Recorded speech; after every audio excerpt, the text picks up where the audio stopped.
At 9:17 a.m. on May 23, 1945, Corporal Billy Sing pressed his cheek against the stock of his Springfield rifle and watched a 12-year-old boy prepare to die.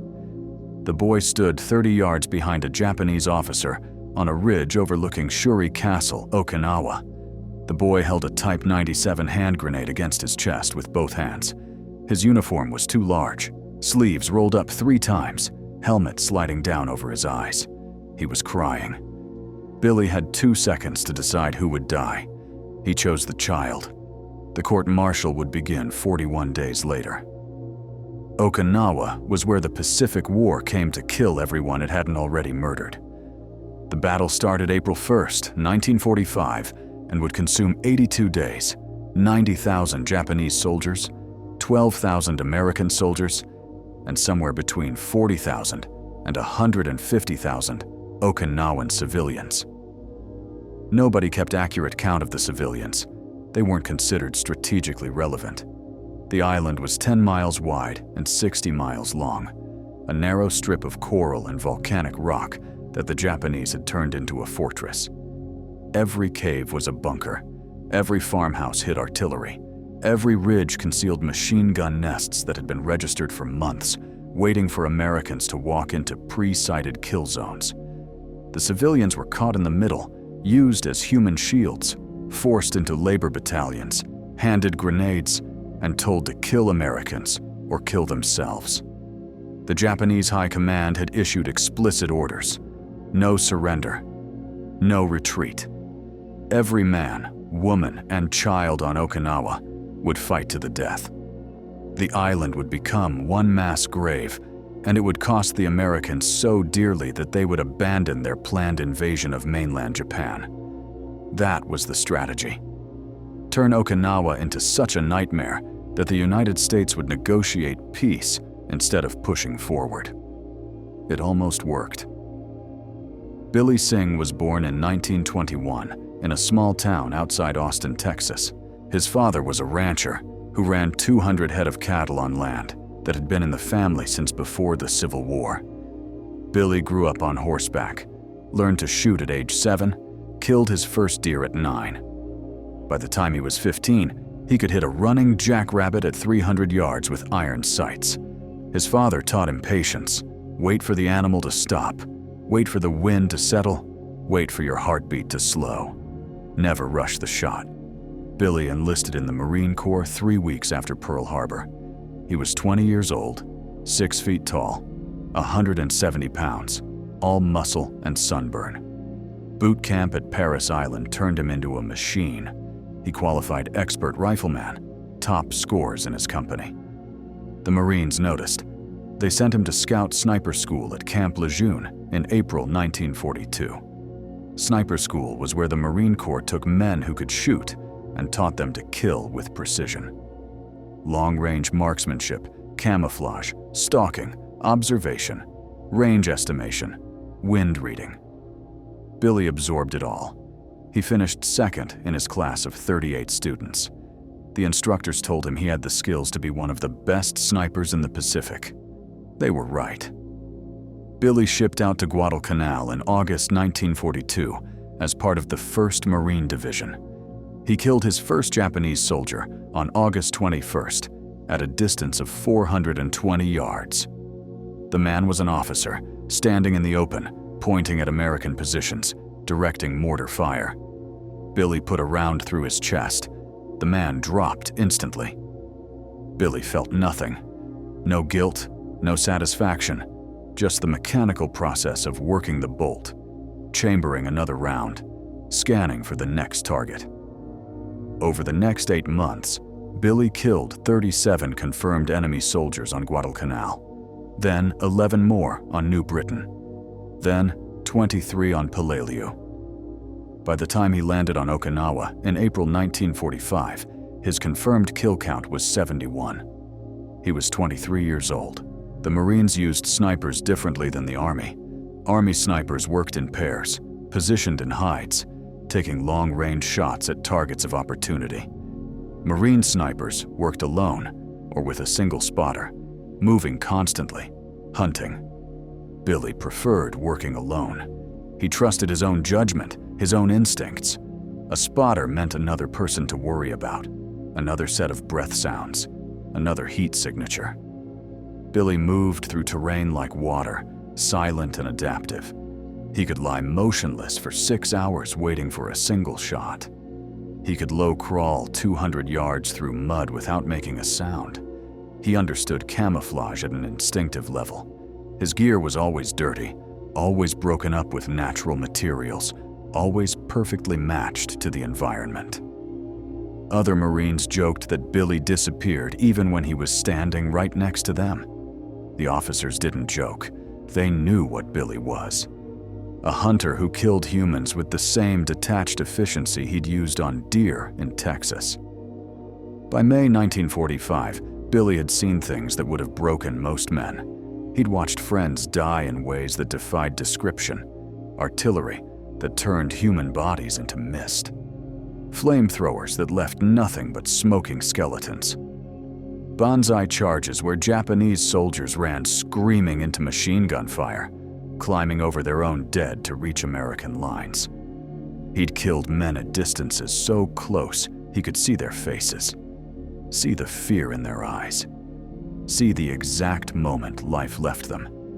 He'd killed wounded soldiers trying to crawl back to their lines. He'd killed medics trying to retrieve casualties. He'd killed soldiers who were surrendering, hands raised, because his spotter called out that it was a trick, and Billy trusted his spotter's judgment. War had stripped away everything except the mechanical function of survival. Identify threat. Eliminate threat. Move to next position. Repeat until dead or relieved. But Billy had rules, personal rules that existed nowhere in the Marine Corps manual or the laws of land warfare. He never shot medics unless they were armed and threatening Americans. He never shot men who were clearly trying to surrender unless ordered to do so. And he never, under any circumstances, shot children. Not Japanese children used as human shields. Not Okinawan children forced into combat roles. Never. Billy had seen children on Okinawa since the invasion began. Kids as young as 8 or 9, dressed in oversized Imperial Army uniforms, carrying weapons they could barely lift. The Japanese had mobilized every person on the island, including students from middle schools and high schools. They called them the Blood and Iron Student Corps. Teketsu Kinotai. 1,500 students, some as young as 14, given rudimentary military training and sent into combat. Most of them died in the first 2 weeks. Billy had watched it happen. He'd seen teenage boys charge American positions with bamboo spears.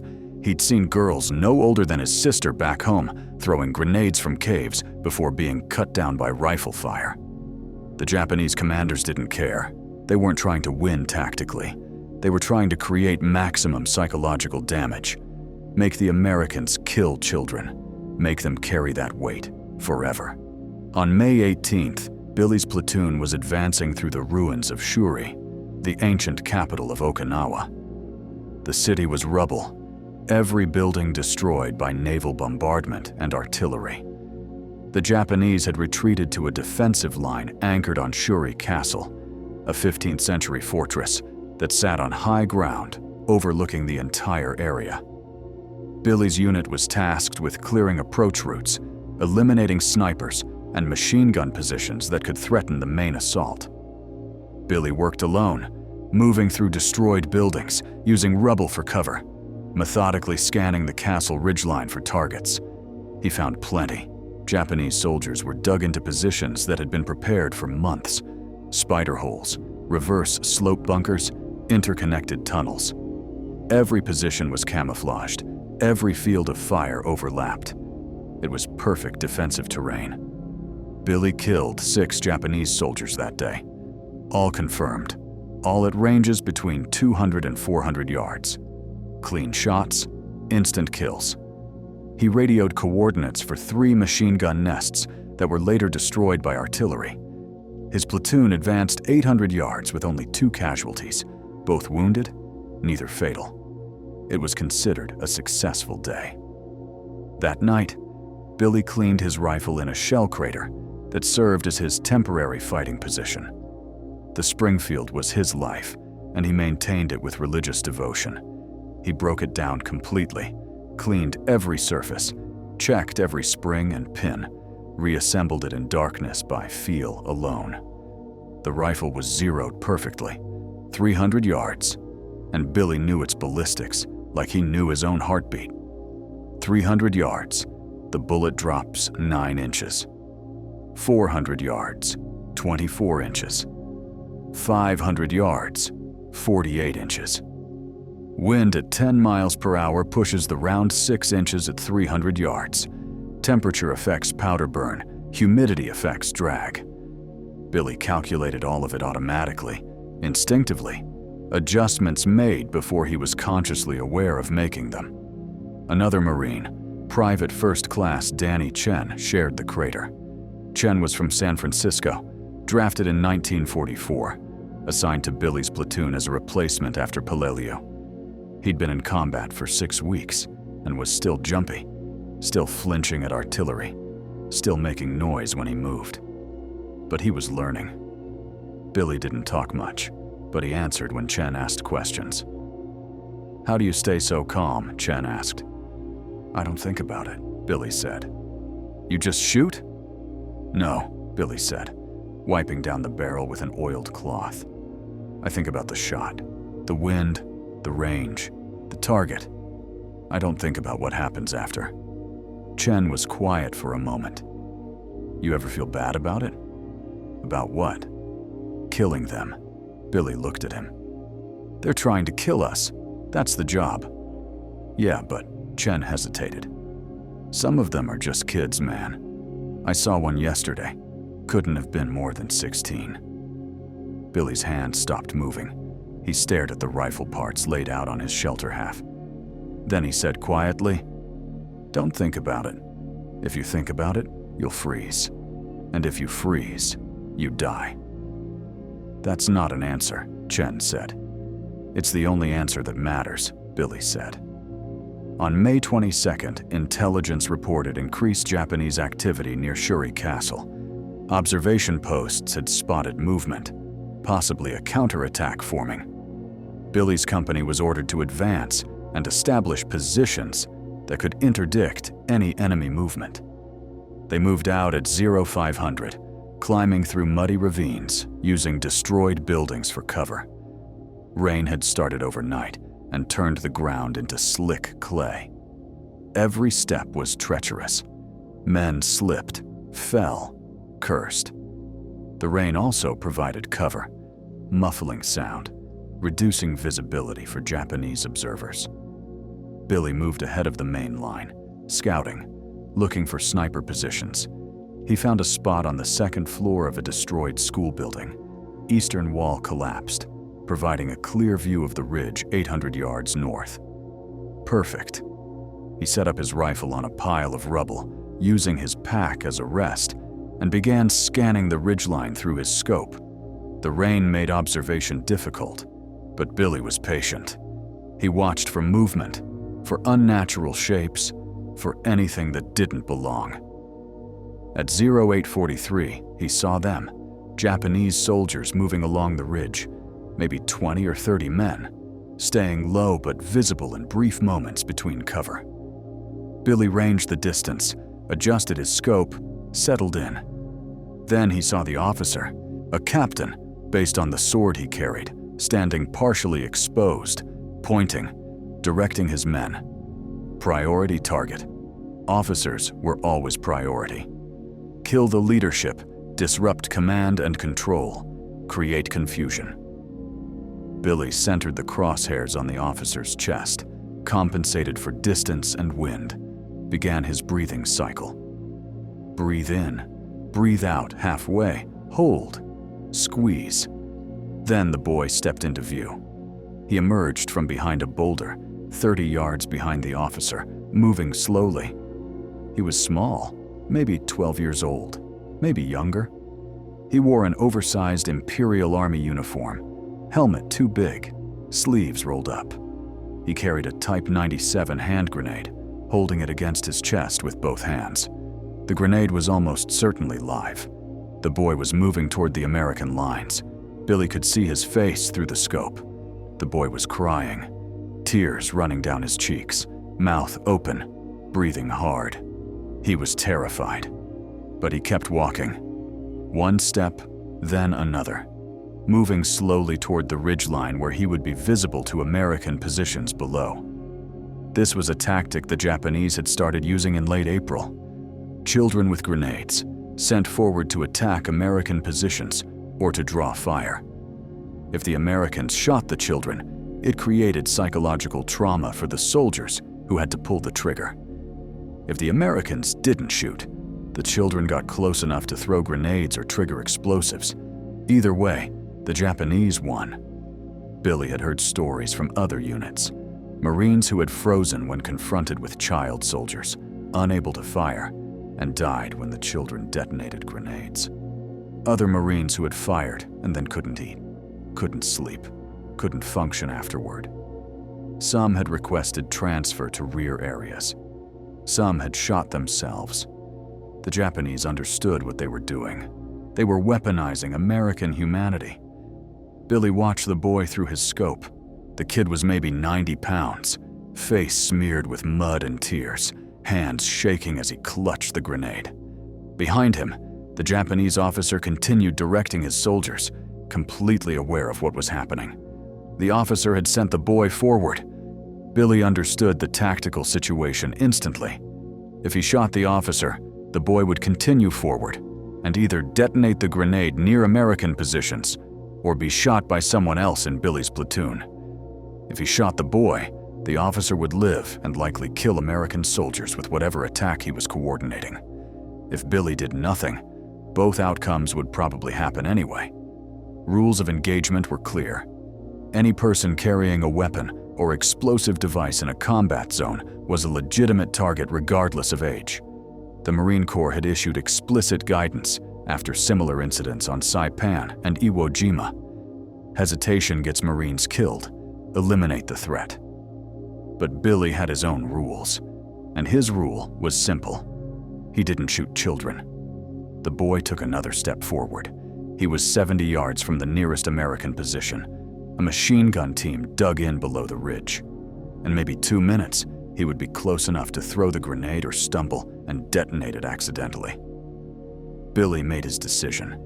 He shifted his aim from the officer to the boy, centered the crosshairs on the child's chest. The boy was small, maybe 4 feet tall, an easy target even at this range. Billy adjusted for the angle, the distance, the wind. His finger rested on the trigger. He could see the boy's face clearly through the scope. Tears, mud, fear. A child who should have been in school, playing with friends, living a life that didn't involve walking toward his own death while holding a grenade. Billy breathed out slowly, squeezed the trigger. The rifle kicked against his shoulder. The shot echoed across the valley. Through the scope, Billy saw the boy jerk backward and fall, disappearing behind the rocks. The grenade detonated 3 seconds later. A sharp crack and a cloud of smoke. The boy was gone. Behind where the boy had been, the Japanese officer stood motionless for a moment, then turned and moved along the ridge, continuing to direct his soldiers. Billy watched him through the scope.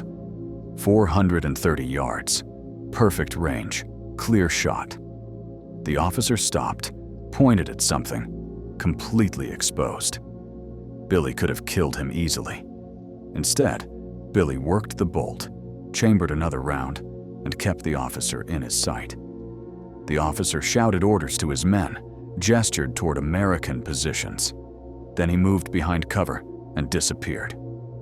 30 minutes later, the Japanese launched a company-sized assault on Billy's platoon's position. They came in waves, using the same ridge the officer had been coordinating from. Machine gun fire, mortars, rifles. The attack was well coordinated, hitting 3 positions simultaneously. Billy's platoon held, but it cost them. 3 Marines killed, 7 wounded. One of the dead was Private First Class Danny Chen. shot through the throat by a Japanese sniper while trying to move ammunition to the machine gun team. Billy found out an hour after the assault ended. Chen had been 20 yards away when he died. Billy hadn't seen it happen. He'd been focused on his sector, engaging targets, eliminating threats. He'd killed 4 Japanese soldiers during the assault, all confirmed kills, all at ranges between 200 and 300 yards. Textbook shots. But Chen was dead, and the Japanese officer who had coordinated the assault was still alive because Billy had chosen to shoot a 12-year-old boy instead. That night, Billy sat in his fighting position and tried to process what he'd done. He'd killed 75 enemy soldiers over 3 years of combat. He'd never hesitated, never questioned, never lost sleep over any of it. They were the enemy. They were trying to kill him and his fellow Marines. Killing them was the job. But this was different. The boy hadn't been a soldier. He'd been a weapon, a child weaponized by adults who didn't care if he lived or died. And Billy had made a choice. Save the child's humanity by letting him die quickly from a rifle shot instead of slowly from a grenade blast, or save American lives by killing the officer who would go on to kill Marines. He'd chosen the child, and Danny Chen was dead because of it. Maybe. Probably. Billy didn't know for certain that killing the officer would have prevented the assault. The Japanese would have attacked anyway. Someone else would have coordinated it. But maybe Chen would still be alive if Billy had made a different choice. Billy sat in the mud and rain and darkness, holding his rifle, thinking about a 12-year-old boy crying as he walked toward his death, thinking about Danny Chen bleeding out in the mud, thinking about what it meant to have rules in a war that had no rules. He didn't sleep that night. On May 23rd at 0600, Billy's platoon sergeant, Staff Sergeant Mike Henley, called him over. Henley was 32, a career Marine who'd been in the Corps since 1938. He'd seen combat on Guadalcanal, Tarawa, and Saipan. He was hard, competent, and fair. He looked at Billy for a long moment, then said, "I heard what happened yesterday." Billy said nothing. "You had the officer in your sights," Henley said. "Yeah," Billy said. "And you shot the kid instead." Billy met his eyes. "Yeah." Henley was quiet. Then he said, "Why?" "The kid was the immediate threat," Billy said. "He was 70 yards from our position with a live grenade. Protocol is to eliminate immediate threats. The officer was 400 yards out, partially concealed, not an immediate danger." Henley shook his head. "That's bullshit, Brennan, and you know it. The officer was a clean shot. You could have dropped him, then engaged the kid if necessary. You chose not to." Billy didn't respond. "You know what happened after, right?" Henley said. "Chen's dead. 3 others too. That Jap officer coordinated the whole assault. If you'd killed him, maybe we don't take those casualties." "Maybe," Billy said. "Or maybe someone else coordinates the assault, and we take the same casualties." "You don't know that," Henley said. "Neither do you," Billy replied. Henley stared at him. Then he said, "The lieutenant wants to see you, now." Second Lieutenant James Morrison was 24 years old, a college graduate from Pennsylvania who'd been commissioned in 1944 after officer candidate school. He'd been with the platoon for 8 weeks. He was green but smart, relied heavily on his NCOs, and tried to do everything by the book. He looked exhausted. "Billy," Morrison said, "sit." Billy sat on an ammunition crate. The lieutenant stood, hands on his hips. "I need you to walk me through what happened yesterday at 0917. Billy recounted the events in flat, factual terms. Spotted Japanese officer at 430 yards. Observed child approaching American lines with grenade. Assessed child as immediate threat. Engaged and eliminated threat. Officer subsequently withdrew from observation. Morrison listened without interrupting. When Billy finished, Morrison said, "Why didn't you shoot the officer first?" "Child was closer to our lines, sir. Represented immediate danger." Morrison shook his head. "Sing, you're one of the best shots in this company. You could have engaged both targets. Officer first, then the child. You had time." "Negative, sir," Billy said. "Engaging the officer would have taken 3 to 5 seconds. Cycle the bolt, reacquire target, fire. The child would have reached throwing range in that time or detonated accidentally. And if you'd killed the officer first, maybe that assault doesn't happen," Morrison said. "Maybe Chen is still alive." "Maybe," Billy said. "Or maybe it happens anyway." Morrison leaned forward. "This isn't about maybe, Corporal. This is about target priority. You know the doctrine. High-value targets take precedence. Officers, NCOs, crew-served weapons, communication equipment. Those are priority. You ignored that." "With respect, sir," Billy said, "I assessed the tactical situation and determined the child represented a greater immediate threat." Morrison's jaw tightened. "Did you hesitate because it was a child?" "No, sir," Billy lied. "Because if you hesitated, if you let personal feelings interfere with tactical judgment." "That's a problem," Morrison said. "That gets Marines killed." "I eliminated the immediate threat, sir," Billy repeated. Morrison stared at him for a long moment. Then he said, "You're one of the best snipers I've seen, Sing. Your kill count speaks for itself. But this decision, this choice you made, it cost us. It cost Chen his life." "Maybe. Maybe it did," Billy said quietly. "And I'll carry that. But I made the call I thought was right in the moment." Morrison stood up. "I'm documenting this incident. It's going up to battalion. They'll decide if there's any action to be taken." Billy nodded. "Understood, sir." "Dismissed," Morrison said. Billy walked back to his position. Other Marines watched him as he passed. Word had spread fast. Sing shot a kid instead of a Jap officer. Chen's dead because of it. Billy heard the whispers, saw the looks. Some of the men understood. War was impossible. Every choice was wrong. You did what you could and lived with it. Others didn't understand. They thought Billy had screwed up, let sentimentality cloud his judgment, gotten a Marine killed. Both groups were right.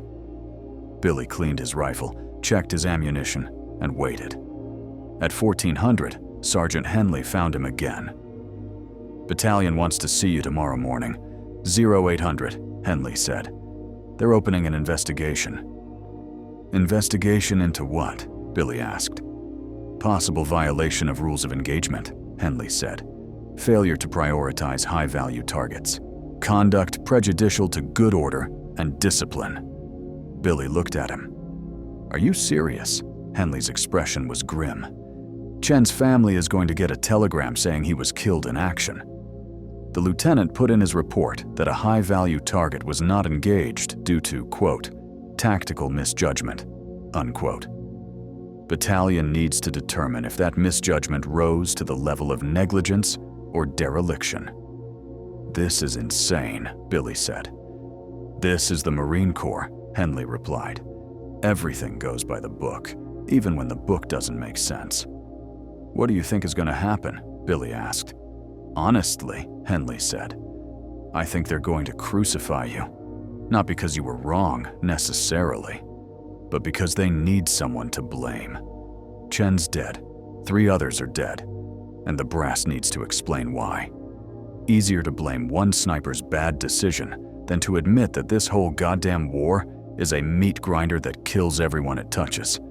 Billy said nothing. Henley looked at him. "For what it's worth, I don't think you made the wrong call. I think you made an impossible call. But that's not going to matter." "Thanks," Billy said. Henley walked away. That night, Billy wrote a letter to his parents. He told them he was fine. The fighting was hard but manageable. He missed home. He didn't mention the boy. He didn't mention Chen. He didn't mention that he was facing an investigation that could end his career and possibly result in a court-martial. He just wrote the kind of letter every soldier writes home, full of half-truths and omissions, designed to reassure people who couldn't possibly understand what was happening 8,000 miles away. He sealed the letter and set it aside to mail when he got the chance. Then he lay in his fighting position and stared at the sky. The rain had stopped.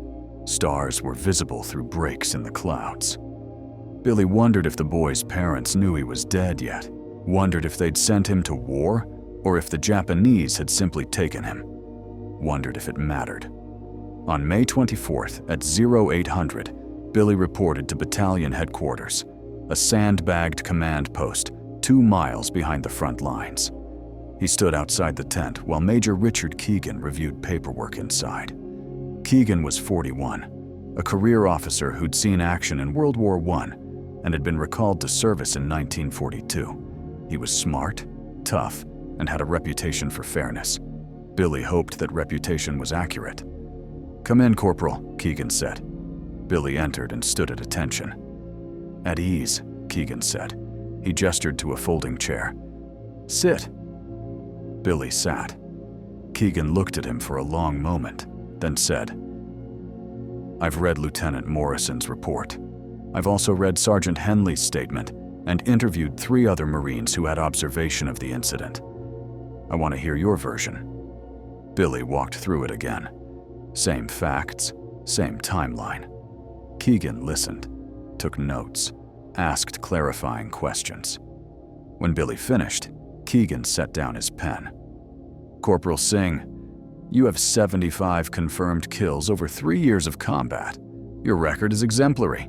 You've been recommended for meritorious promotion twice. You're one of the most effective snipers in this division. I know that. Your platoon commander knows that. Everyone who served with you knows that." Billy said nothing. "So I need to understand why an experienced sniper with your level of training made a decision that contradicts every piece of doctrine we have regarding target priority," Keegan said. "I assessed the situation and determined the child was the greater immediate threat, sir," Billy said. The Japanese officer was 400 yards away, partially concealed, directing soldiers, but not directly engaging. The child was 70 yards from our machine gun position with a live grenade. In my judgment, the child would have caused casualties before I could engage both targets. Keegan leaned back. "Did you consider that killing the officer might prevent the subsequent assault that killed 4 Marines?" "Yes, sir," Billy said. "I considered it, and I concluded that the assault would likely proceed with or without that specific officer. The Japanese had multiple officers and NCOs in the area. Killing one wouldn't have stopped the attack." "That's speculation," Keegan said. "Yes, sir," Billy agreed. "So is the assumption that killing him would have stopped it?" "We're talking about probabilities, sir. I made the call based on what I observed in the moment." Keegan was quiet for a moment. Then he said, "Did you hesitate because it was a child?" Billy met his eyes. "Yes, sir." "I did." Keegan blinked. "You're admitting that?" "I'm being honest, sir," Billy said. "I saw a 12-year-old boy who'd been forced into a situation he didn't choose, carrying a weapon he probably didn't understand, walking toward his own death because adults told him to. Yes, I hesitated, for about 2 seconds. Then I made my decision, which was to shoot the child instead of the officer," Keegan said. "Yes, sir," Billy said, "because the child was going to die anyway. Either I shot him or someone else in my platoon did, or he detonated that grenade and killed himself. But if I shot him, it would be quick. He wouldn't suffer, and he wouldn't take any Marines with him." Keegan's expression was unreadable. "So you're saying you shot the boy as a mercy?" "No, sir," Billy said. "I shot him because he was a threat. But I won't pretend the fact that he was a child didn't factor into my decision-making process. I'm not a machine. I'm a Marine, and I made a tactical judgment based on the situation in front of me." "And you believe that judgment was correct?" Keegan said. "I believe it was the best decision I could make with the information I had," Billy said. Would I make the same decision again? Probably. Do I regret it? Every day for the rest of my life.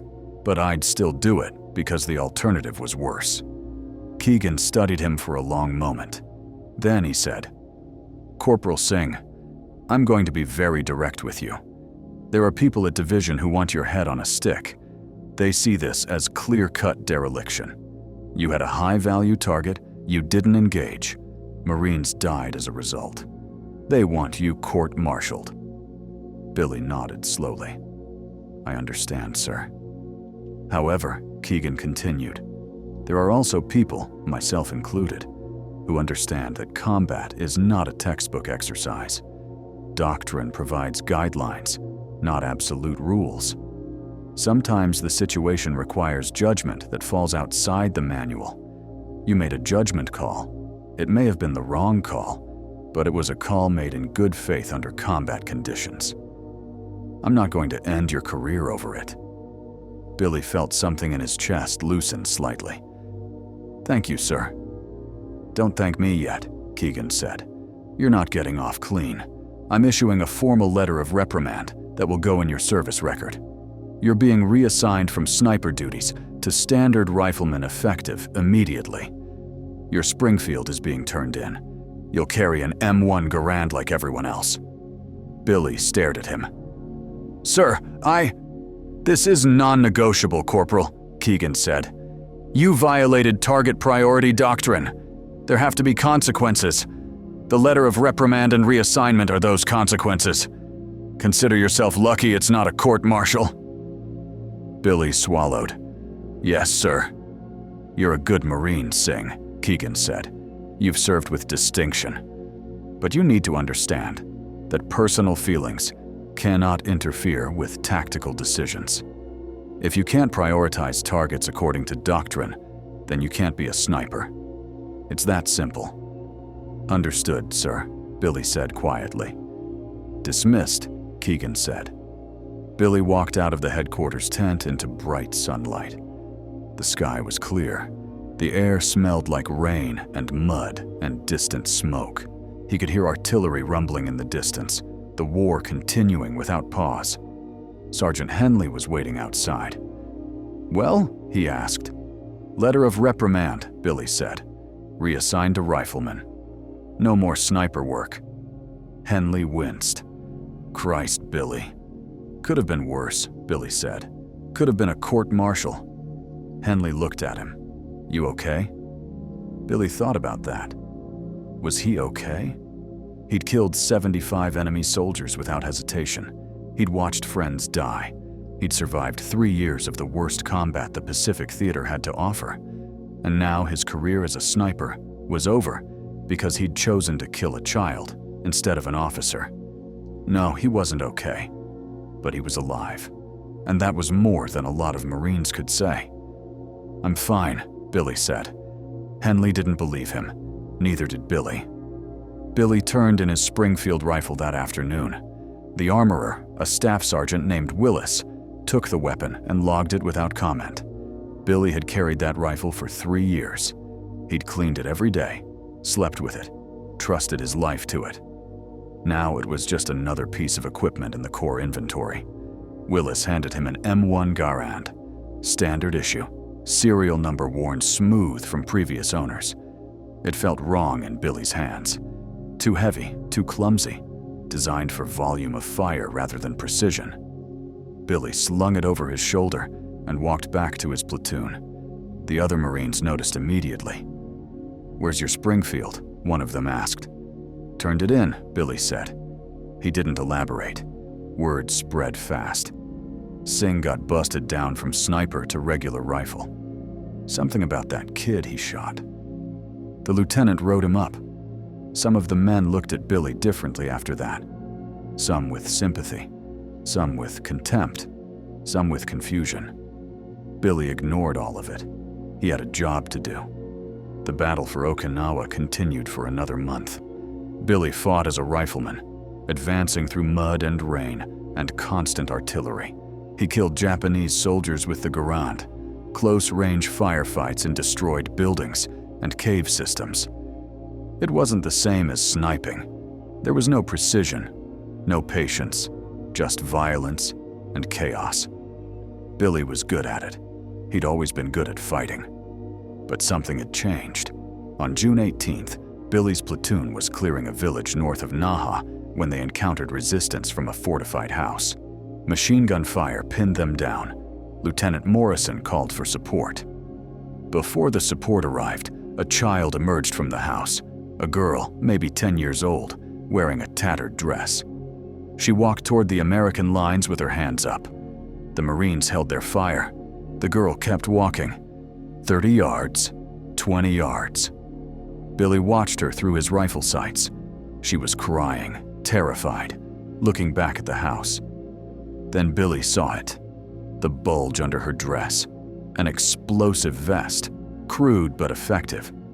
Someone in that house had strapped explosives to a 10-year-old girl and sent her toward American Marines. Billy didn't hesitate. He fired 3 rounds center mass. The girl dropped. The explosives detonated 5 seconds later. A massive blast that cratered the ground and sent shrapnel whistling through the air. If she'd gotten 10 yards closer, she would have killed half the platoon. The Marines stared at Billy. Morrison stared at Billy. Billy lowered his rifle and said nothing. Nobody said anything. They called in the support. A tank rolled up and put 3 high-explosive rounds into the house. The machine gun stopped firing. The platoon advanced. That night, Morrison approached Billy. "You didn't hesitate," Morrison said. "No, sir," Billy said. "Why not?" "She had explosives, sir," Billy said. "Clear threat. No ambiguity." Morrison looked at him for a long moment. Then he said, "I'm sorry about what happened before, with the boy and the officer. I wrote you up because I thought it was the right thing to do. I'm not sure anymore. It was the right thing, sir," Billy said. "I violated doctrine. There had to be consequences." Morrison shook his head. "Doctrine doesn't account for this. None of our training accounted for this. We're fighting an enemy that uses children as weapons. How the hell are we supposed to process that?" "We're not," Billy said. "We just survive it." Morrison walked away. Billy sat in his fighting position and cleaned his Garand. The rifle was starting to feel more natural in his hands. He still missed the Springfield, missed the precision, the clarity. But the Garand worked. It kept him alive. That was enough.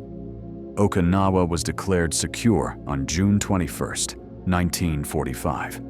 The battle had lasted 82 days, 12,520 American dead, 77,000 wounded, over 100,000 Japanese soldiers killed, between 40,000 and 150,000 Okinawan civilians dead.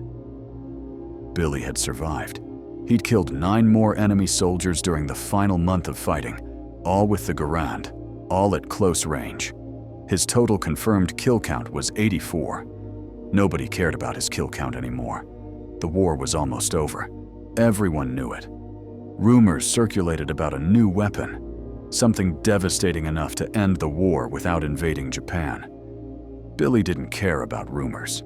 He cared about staying alive long enough to go home. On July 3, 1945, Billy received orders to report to division headquarters. He walked 3 miles through mud, arrived at a tent complex that served as administrative center for the 1st Marine Division. A clerk directed him to a small office where Major Keegan was waiting. "Sit down, Corporal," Keegan said. Billy sat. Keegan looked older than he had 6 weeks ago. The Okinawa campaign had aged everyone who survived it. "I have 2 pieces of news for you," Keegan said. "First, your letter of reprimand is being reviewed by Division Legal. There's some question about whether the reprimand was appropriate given the circumstances." "What circumstances, sir?" Billy asked. "The circumstances where we're asking 23-year-olds to make life and death decisions in situations where there is no right answer," Keegan said. "The division psychiatrist has been reviewing combat stress cases from Okinawa. He's identified a pattern of Marines who froze or broke down after being forced to engage child combatants. Your case came up in his report. Billy said nothing. The psychiatrist's position is that your decision to engage the child rather than the officer may have been tactically questionable, but it was psychologically rational, Keegan continued. You prioritized the immediate threat in a way that allowed you to continue functioning. Other Marines who engaged children as their first choice suffered severe psychological trauma. You're still functional, still effective. That matters. So the reprimand is being removed? Billy asked. Not removed, Keegan said. Amended. It will remain in your record, but with a notation that the decision was made under extreme combat stress involving child combatants, and that subsequent performance remained exemplary. It's not an exoneration, but it's not a black mark either. Billy nodded slowly. Thank you, sir. Don't thank me, Keegan said. Thank the psychiatrist. He's the one who went to bat for you. What's the second piece of news, sir? Billy asked. You're being awarded the Bronze Star, Keegan said. For your actions on May 22nd through June 18th, 34 confirmed kills, successful reconnaissance missions, exemplary performance under fire. The medal will be presented next week. Billy stared at him. A Bronze Star. For the same period where he'd been reprimanded for shooting a child instead of an officer. The irony was overwhelming. Sir, I don't, Billy started. You earned it, Corporal, Keegan interrupted. Whatever questions there are about one particular decision, your overall performance has been outstanding. Take the medal. You've earned it. Yes, sir, Billy said. Dismissed, Keegan said. Billy walked out into the sunlight, a Bronze Star and an amended letter of reprimand. The Marine Corps in a nutshell. Recognize your achievements while documenting your failures. Keep both in the official record so that history could judge you however it wanted. Billy didn't care about history. He just wanted to go home. The atomic bombs fell on Hiroshima and Nagasaki in early August. Japan surrendered on August 15th. The war was over. Billy was sitting in a tent cleaning his rifle when the announcement came over the radio. The tent erupted in cheers. Marines hugged each other, cried, shouted. Some fired their weapons into the air until sergeants screamed at them to stop wasting ammunition. Billy sat quietly, holding his Garand, feeling nothing. Relief, maybe, but mostly nothing. He'd survived. That was all that mattered. Billy shipped home in October 1945 on a transport ship packed with Marines. The voyage took 3 weeks. Most of the men spent their time playing cards, writing letters, talking about what they'd do when they got stateside. Billy spent most of his time on deck, staring at the ocean, trying to process 3 years of combat. He couldn't. Some things don't process. They just exist, weight you carry forever. The ship docked in San Diego on October 29th. Billy processed through demobilization at Camp Pendleton. Medical exam, dental exam, paperwork, more paperwork. They asked if he needed psychiatric evaluation. Billy said no. They asked if he was experiencing nightmares, flashbacks, difficulty sleeping. Billy said no to all of it. He was lying, but they didn't push. There were 50,000 Marines processing through demobilization. Nobody had time for detailed psychological screening. Billy received his discharge papers on November 2nd, 1945. Honorable discharge, final rank corporal. Awarded Bronze Star with V device for valor. Combat Action Ribbon, Presidential Unit Citation. 4 years of service. 3 years in combat. 84 confirmed kills. 1 amended letter of reprimand. Billy took a bus from San Diego to Austin, Texas. 36 hours of sitting in the back of a Greyhound, watching America roll past the window. Cities, farmland, desert, more farmland. Everything looked impossibly clean and safe and normal. People going about their lives like there wasn't a war that had killed millions. Billy knew that was unfair. The war was over. People had a right to move on. But it felt strange to see civilians laughing, shopping, living, while Billy carried images of burning children and shattered friends in his head. He arrived in Austin on November 4th. His father met him at the bus station. They shook hands. His father looked older, grayer. "You okay?" his father asked. "Yeah," Billy said. "I'm okay." They drove home in his father's truck, 30 minutes of silence interrupted by small talk about the ranch, the weather, cattle prices. Neither of them mentioned the war. Billy's mother cried when she saw him. She hugged him for a long time, then made him sit at the kitchen table while she cooked dinner.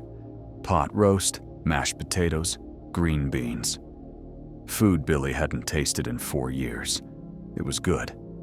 He ate slowly, aware that his parents were watching him, looking for signs of damage. Billy gave them nothing. He smiled, thanked his mother, talked about the bus ride home. He didn't mention Okinawa, Peleliu, Guadalcanal. He didn't mention the 12-year-old boy with the grenade, or Danny Chen bleeding out in the mud. He just ate dinner and pretended to be the son they remembered. That night, Billy lay in his childhood bed and stared at the ceiling. The room was exactly as he'd left it in 1941. Same furniture, same wallpaper, same window overlooking the ranch. Nothing had changed. Everything had changed. Billy couldn't sleep. Every time he closed his eyes, he saw faces. Hayes climbing the tree, Briggs taking shrapnel, Peterson falling, the boy with the grenade, the girl with the explosives, Chen dying 30 yards away. Billy got up at 3 a.m., went outside, sat on the porch. The ranch was quiet, just the sound of wind and distant cattle. Peaceful. Billy wondered if he'd ever feel peaceful again. Billy worked on the ranch for 6 months, mending fences, herding cattle, fixing equipment. Physical labor that exhausted his body but not his mind. His father didn't ask questions. His mother worried, but kept her distance. Billy appreciated that. He didn't want to talk. He just wanted to work until he was too tired to think. In April 1946, Billy enrolled at the University of Texas on the GI Bill. He didn't know what he wanted to study. He just knew he couldn't stay on the ranch forever. He chose engineering, mostly because it seemed practical. Billy was 25 years old, older than most of his classmates. The other students were kids, 18 and 19, fresh out of high school, worried about grades and football games and fraternity parties. Billy sat in the back of lecture halls and took notes and said nothing. He had nothing in common with these people. Sometimes other veterans would nod at him in recognition. They could spot each other. Something in the eyes, the way they carried themselves. Billy nodded back but didn't engage. He didn't want war buddies. He wanted to forget. He graduated in 1950 with a degree in civil engineering. He took a job with a construction company in Houston, designing bridges and highways. The work was precise, mathematical, required focus and attention to detail. Billy was good at it. He didn't think about the war while he was working, only at night, when he tried to sleep. In 1952, Billy married a woman named Susan he'd met at a church social. She was a school teacher, quiet and kind. She knew Billy had been a Marine, knew he'd seen combat, didn't push for details. They bought a house in the suburbs, had 2 children, lived a normal life. Billy coached Little League, attended PTA meetings, mowed the lawn every Saturday. He was a good father, patient and present. He never raised his voice, never lost his temper. His kids thought he was calm. His wife knew better. She saw the way Billy woke up at night, sweating, breathing hard.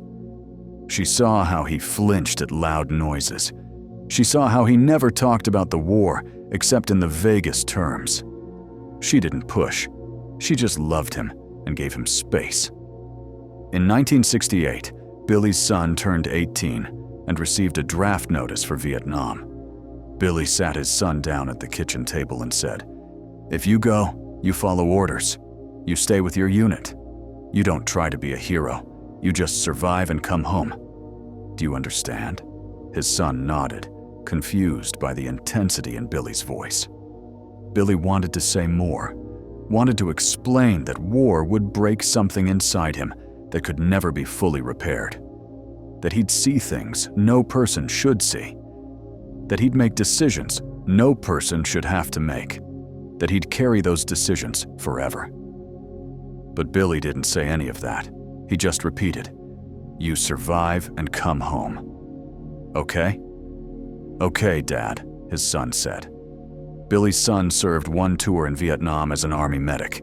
He came home in 1970, quiet and distant. Billy recognized the look in his eyes. They never talked about it. In 1973, Billy attended a Vietnam Veterans Against the War meeting with his son. Billy had never been political, never protested anything. But he sat in a church basement and listened to young men talk about the impossibility of fighting a war with rules that didn't account for reality. About being punished for making human decisions in inhuman circumstances. About carrying weight that nobody else could see.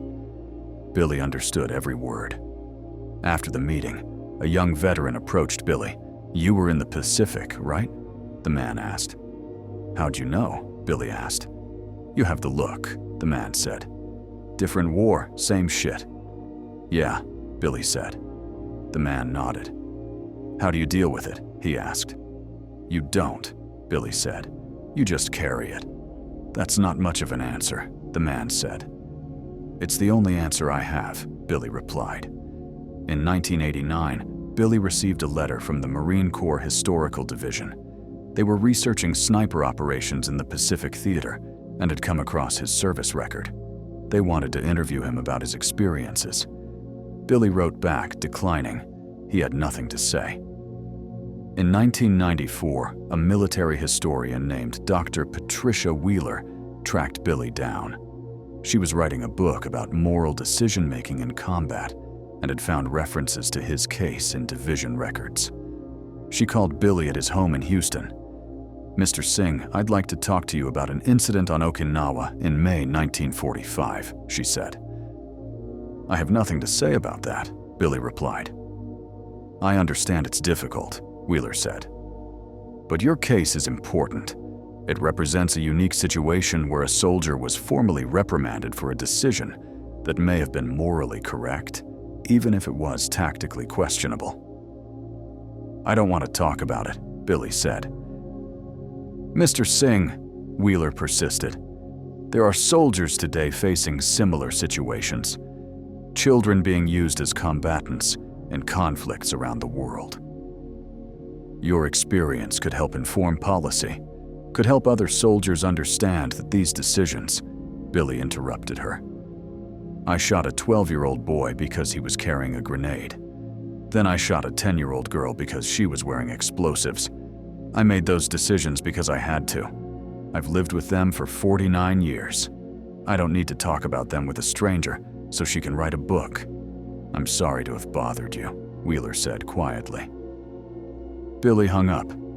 That night, Susan found him sitting in the garage, holding his Bronze Star medal. He hadn't looked at it in decades.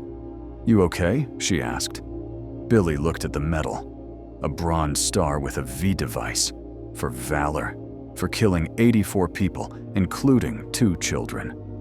"I don't know why they gave me this," Billy said. "Because you earned it," Susan said. "Did I?" Billy asked. "You survived," Susan said. "You came home. You built a life. That's what you earned." Billy set the medal down. "Maybe," he said. Billy Sing died on March 14, 2003, at age 81. Heart failure, sudden, at home.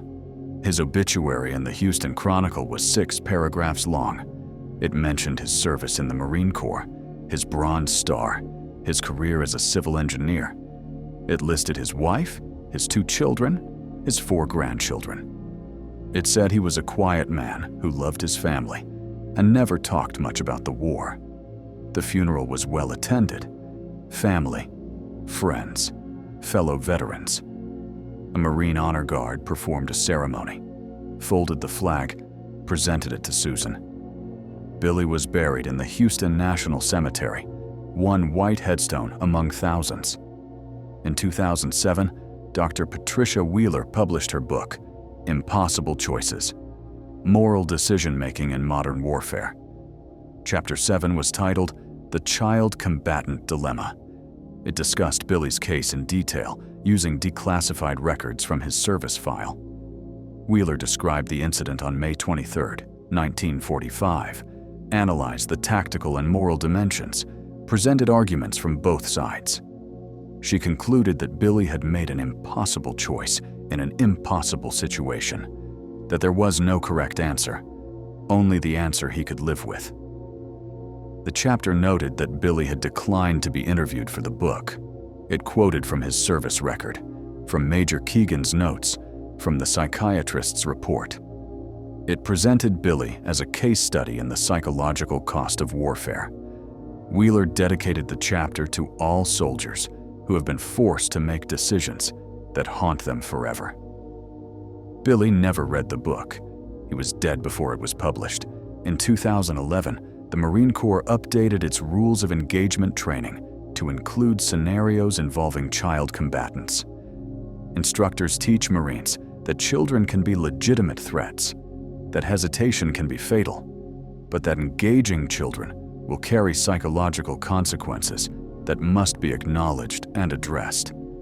The training uses historical examples, including incidents from Okinawa, though it doesn't name individuals. Billy's decision, his court-martial that never happened, his amended letter of reprimand, all of it influenced policy that affects Marines today. Nobody knows his name. Nobody except military historians and a handful of veterans who served with him. In 2018, Billy's son donated his father's Bronze Star and service records to the National Museum of the Marine Corps. The medal is not on display. It sits in climate-controlled storage with thousands of other artifacts, cataloged and preserved, but unseen. Billy's service record is available to researchers by appointment. Hardly anyone requests it. Today, if you visit Billy's grave in Houston National Cemetery, you'll see a standard white marble headstone. It lists his name, his rank, corporal, his dates of service, and his death date. It mentions the Bronze Star. It doesn't mention Okinawa. It doesn't mention the boy with the grenade or the girl with the explosives. It doesn't mention the 84 confirmed kills or the amended letter of reprimand. It just marks the spot where a man is buried. But in training facilities around the world, military instructors teach soldiers about impossible choices, about situations where doctrine doesn't provide answers, about the psychological cost of making decisions that will haunt you forever. They don't mention Billy Sing by name. They just teach the lessons he learned on a ridge in Okinawa on May 23, 1945, when he had 2 seconds to decide who would die and chose a child over an officer and carried that choice for 58 years. That's how moral complexity actually happens in war, not through clear ethical frameworks or philosophical debates, through men like Billy Sing, who are forced to make impossible decisions and then punished for making them, who violate doctrine because doctrine doesn't account for children with grenades, who live with their choices in silence because talking about them won't change anything. The boy mattered. The girl mattered. Danny Chen mattered. And Billy Sing, working alone under impossible circumstances, made decisions he thought were right, even though they destroyed part of him. The Marine Corps gave him a Bronze Star and an amended letter of reprimand. History gave him a footnote in a book he never read. If you found this story meaningful, please like this video. Subscribe to stay connected with these untold histories. Leave a comment telling us what you think about impossible choices in combat. Thank you for listening.